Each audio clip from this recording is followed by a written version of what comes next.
This is my Zhajiangmian 2.0.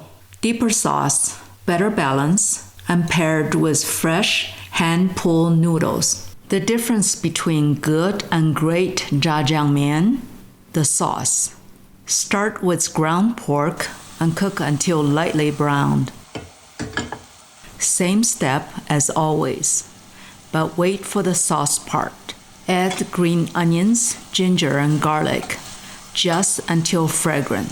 Shaoxing wine lifts the flavor. Then 2 soybean pastes, one spicy, one sweeter with finer milled texture, layered for depth and gentle heat, 4:3 ratio.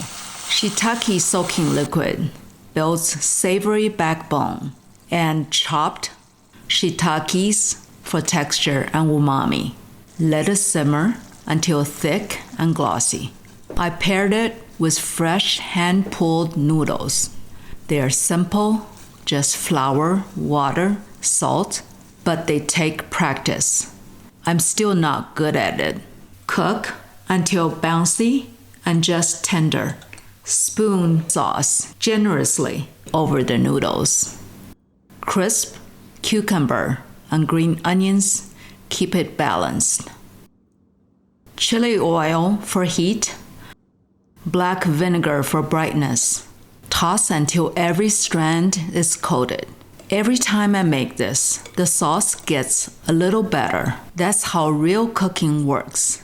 At Lay's Kitchen, flavors are without borders, but some bowls will always feel like home.